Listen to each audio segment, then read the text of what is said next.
Je vous propose de rentrer tout de suite dans le vif du sujet et de vous demander, donc on va commencer par le chauffage, comment vous faites? Donc comment vous faites, vous, pour le chauffage, Luc Bourne, LBI? Le dimensionnement du chauffage, alors aujourd'hui, on a des réglementations qui sont de plus en plus strictes, qui nous permettent d'avoir des bâtiments de plus en plus performants. On parle beaucoup de la réglementation thermique 2012, et c'est une bonne chose. C'est-à-dire qu'effectivement, ça a permis de positionner le bâti, enfin les performances du bâti, au cœur de la construction. Et aujourd'hui, effectivement, c'est un point très important. Donc, en définitive, pour ce qui est des déperditions, je pense qu'autour de la table, on sera à peu près tous d'accord sur la méthode de calcul. Enfin, il y a un arrêté, il y a des dispositions assez claires sur les déperditions des parois, des menuiseries, des ponts thermiques, de la ventilation. Et je pense qu'au niveau de nos calculs, en tout cas sur ce point-là et sur le neuf, enfin sur le bâtiment neuf, je pense que les distorsions entre bureaux d'études ne doivent pas être très différentes. Donc tout le monde est d'accord sur ce point, Sylvie ou Joséphine? Oui, effectivement, on utilise la méthode qui respecte la norme. Donc on calcule les déperditions par les parois et les déperditions par renouvellement d'air. Effectivement. Absolument. Donc là, il n'y a pas de débat, tout le monde est d'accord. Ensuite, la question qui se pose, c'est sur le coefficient de surpuissance. Alors, comment vous l'appliquez? Est-ce que c'est au doigt mouillé? Est-ce que c'est une technique livrée par les anciens? Ou est-ce que vous avez des choses plus scientifiques? Luc? Alors effectivement, il y a une norme aussi au niveau de la surpuissance. La 12831. C'est ça, NF 12831. NF 12831, qui définit effectivement une surpuissance de relance. Alors il faut nuancer cette surpuissance. C'est une surpuissance de relance. C'est pas une surpuissance, c'est pas une majoration que l'on prévoit sur notre installation pour pallier à certains défauts, secours, etc. C'est vraiment une surpuissance de relance, c'est-à-dire qu'en régime de nuit, par exemple, on va diminuer la température, il va falloir la relancer. Et il y a effectivement une mise en place de cette surpuissance qui est définie par cette norme. Cette norme est effectivement relativement pénalisante, enfin il y a une majoration assez importante. Elle est définie aussi bien pour les logements que pour le tertiaire d'ailleurs. Elle est relativement pénalisante en fonction... mais elle peut être pénalisante.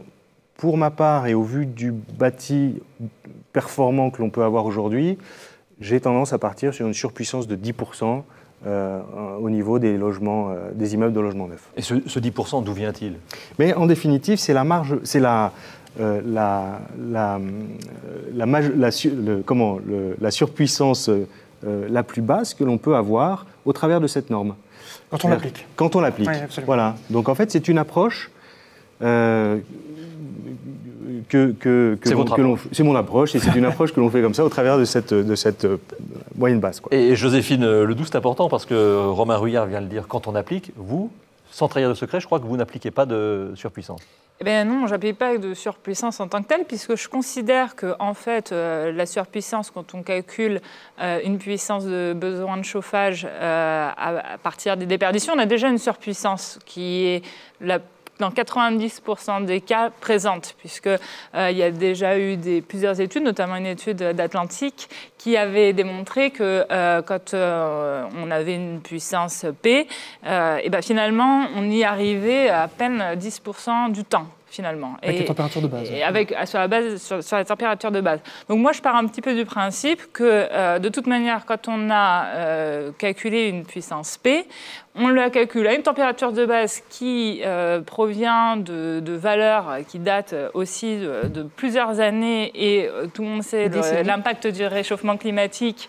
Les -7 à Paris et les -4 à Nice, on en croise de moins en moins. Et puis surtout, ça prend absolument ça prend absolument pas en compte les apports internes, qui, dans des bâtiments neufs et très isolés, représentent aujourd'hui des apports qui sont extrêmement importants. Donc, compte tenu de l'isolation, de l'inertie du bâtiment, donc qui va accumuler la puissance qu'on aura fournie, voilà, les 10% du temps où on aura atteint les -7 à Paris ou les -4 à Nice, finalement, moi, je pars du principe qu'il y a peu de risques d'avoir une insuffisance quand on aura dimensionné à puissance P. J'en reviens à votre rôle de conseil. Quand vous vendez cette solution à votre client, est-ce qu'il l'accepte quand vous lui dites non, je ne mettrai pas de surpuissance, vous avez besoin de 100, je ne vous mettrai pas 120 par exemple? Alors, est-ce qu'il n'a pas un peu des discussions. les fois? Alors ça peut être le cas. Bon, soit on a affaire à quelqu'un qui nous fait absolument confiance parce que c'est pas quelqu'un du métier. À ce moment-là, évidemment, on lui explique comment on fait, mais on lui dit ça et il nous croit. Des fois, c'est moins facile. Par exemple, sur des immeubles de haut standing, ils veulent s'assurer que ça va bien se passer. Alors c'est notre rôle de bureau d'études aussi de démontrer pourquoi est-ce qu'on fait ça, sur quelles hypothèses on est parti, éventuellement de faire une simulation thermique dynamique qui va appuyer notre position. Des fois, on se retrouve aussi à des clients qui veulent rien savoir, qui ont peur du risque, et dans ce cas-là, on applique ce qu'ils nous demandent, bien sûr. Sylvie Moalik, la surpuissance, vous l'appliquez quand vous préconisez des... Alors déjà, je partage les réflexions de mes deux confrères. Alors évidemment, en fait, je rejoins la méthode de Luc où j'applique un coefficient de surpuissance de 10%. Néanmoins, j'applique 10%. Alors, je ne vais pas redire ce que vient de dire Luc concernant la température et la durée de relance lorsqu'on a un réduit de nuit. Ce 10%, il est aussi sorti d'une pratique. Auparavant, lorsqu'on avait les autres méthodes de calcul, sur des bâtiments moins performants, on appliquait un coefficient déjà de 15 à 21% justement pour la relance des installations. C'était largement surdimensionné. Aujourd'hui, effectivement, 10%, ça reste bien du bon surdimensionnement. Comme me le disait Joséphine, on n'atteint jamais, nous, à Nantes, c'est moins 5, c'est 2 jours dans l'année. Alors pourquoi surdimensionner les installations Donc les textes de départ sont déjà surdimensionnés, si je comprends bien. Tout à fait. Donc si on rajoute, ça paraît inconcevable. Romain. Alors, oui et non, parce qu'à un moment donné, les 2 jours ou les 3 jours dans l'année où il fait froid, on fait quoi? Il faut bien, vous allez avoir vos propriétaires qui vont vous appeler, et là, bim, expertise, vous n'avez pas mis la puissance qu'il faut. Alors, qu'est-ce qui va se passer? Là, on va ressortir les textes, qu'est-ce que vous avez appliqué, etc. Et donc, voilà, il y a la norme qui dit, il y a un coefficient de surpuissance à appliquer. Voilà. Oui, il faut que les Mais gens... il faut prendre des risques à un moment donné. Il faut prendre des risques et il faut que les gens ne râlent pas. Voilà. Je rajouterais au-delà du fait Quand on parle des gens, ce sont les locataires, ceux qui sont les propriétaires, les locataires, les usagers. les usagers, absolument. Au-delà du fait de la température de base, qui n'arrive pas souvent, les coefficients qu'on peut prendre, il y a aussi un autre coefficient qui est finalement un peu caché dans tout ça, c'est quand on sélectionne le matériel. Je prends un exemple tout bête. Si j'ai besoin de 100 kW, par exemple, mais que je n'ai que 3 appareils... Voilà, je vais mettre 3 appareils, in fine, je vais empiler ces 3 appareils et je vais peut-être être au-dessus de 100 kW, je vais peut-être être à 105, 110, 115, qui fait que celui-là, il est niché au milieu de tout ça et il rajoute une couche à la couche. Voilà.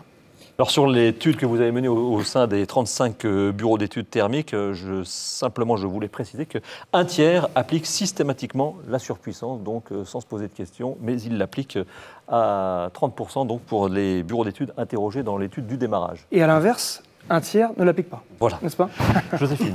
Oui, je voulais juste préciser que, pour ne pas faire peur aux maîtres d'ouvrage qui nous écoutent, que, évidemment, les quelques jours où on est à la température de base, on a quand même dimensionné toute l'installation sur cette température de base. Donc, a priori, ça va bien se passer. Et d'autant plus qu'il faut y rajouter les personnes qui vivent dans le bâtiment, les apports internes. Éventuellement, quand il fait froid, il y a souvent du soleil aussi. Voilà, tout ça, c'est pas pris en compte et ça se rajoute à la puissance P qu'on aura dimensionnée. Évidemment, là, nous sommes dans le cadre de l'étude, donc d'un bâtiment, de logement neuf, mais si on est dans un établissement scolaire ou dans un établissement hospitalier, tout ça change du tout au tout. En effet, il faut prendre fonction de la typologie de bâtiment, différentes règles, c'est sûr. Ouais.